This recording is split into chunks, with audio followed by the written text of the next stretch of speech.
John was in bed with Alice. But those who think she is his girlfriend are mistaken. In fact, the woman he is engaged to is Pamela, a visually impaired person. That day, she comes home earlier than planned and tells him that she has forgotten the guide she uses to walk at her mother's house. The unfaithful man brazenly replies that he didn't even notice her absence. Pamela, poor woman, says that her family intends to organize a party and she would love to invite her best friend and cousin Alice. John approves the idea and compliments the wife's relative, who is his lover after all. Apparently unsuspecting of what is going on, the blind woman informs him that she is going to rest for a while.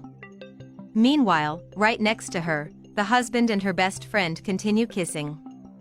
The lack of respect and empathy for the poor woman is revolting, don't you think? The next day, Alice arrives home accompanied by John and greets Pamela. Sitting on her cousin's boyfriend's lap, she claims to be happy to hear that the two have decided to get married. In a, shall we say, weird tone, she praises John a lot, insinuating that he is a man without equal. And Pamela, in love, says she is a lucky woman and asks her future husband for a kiss. And he, ever uncharitable, gives her a kiss on the cheek, which clearly makes Alice uncomfortable, possibly jealous, so she changes the subject and suggests that it is time to choose the dress, but first she would like to go to the bathroom. Actually, this is just another subterfuge for her and John to talk alone. To her cousin's boyfriend, she complains that he kissed, see the irony, his own girlfriend. Furthermore, she promises that she will choose the ugliest wedding dress she can find. According to Alice, her plan is to ruin this wedding, since she doesn't accept that her blind cousin gets married before her, even more so with the man she loves. Confused, he asks how she wants him to act with his bride. Alice hints that he must turn around, because he belongs only to her. After they kiss once more, she orders him to go upstairs to the bedroom in the meantime. And without patience, she returns to the room where poor Pamela waits anxiously. She simply doesn't seem to suspect that her cousin is actually a bad person. Before the choice of dress, it's time for makeup. Alice, of course, chooses to do a terrible makeup, with a lipstick all smudged. Aware of her cousin's blindness, she makes Pamela believe that she is looking beautiful. It's heartbreaking. She thanks Alice for being such a friendly cousin at the most important time in her life. Alice doesn't seem to show any sign of guilt. As Pamela discourses with praise and thanks, she rolls her eyes impatiently. The blind woman believes that her cousin and best friend is a faithful and honest person, whom she can trust at any time. In the end, she inquires if her fiancé's lover would accept to be her godmother at the wedding. That blind idiot, she comments in a low voice, but loud enough for Alice to hear that something has been said.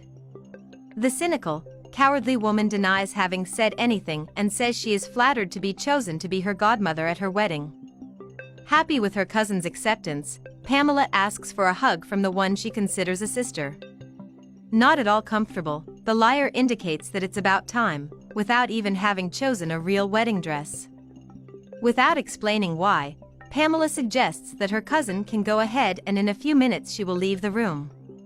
Outside, Alice is worried and John appears questioning if there is something wrong, but strangely she refuses to tell. He insists and she loses patience, leaving John talking to himself. In the living room, the guests begin to arrive and congratulate John for having decided to marry an incredible woman like Pamela. When she arrives, everyone applauds her effusively, including her unfaithful husband and her lying cousin. Pamela is now wearing a not very elegant dress. Happy with the moment, she thanks everyone for their presence on this very special day for her. She points out that it is hard to find people you can trust when you are a blind person. John looks nervous, perhaps feeling guilty. The bride continues her speech. First, she thanks her fiancé. She fills him with praise, acknowledging that he has always been a faithful companion in the past years of their relationship. The other person she makes a point of thanking is her cousin Alice, the one responsible for choosing her wedding dress. After the thanks, it is time for the ceremony to begin, and she asks for help from her fiancé and future husband. But as soon as he turns on the TV, the video that appears is of him talking to his lover and cousin of the bride. The guests are incredulous at the scenes that are being shown. It is a real scandal that is hard to believe.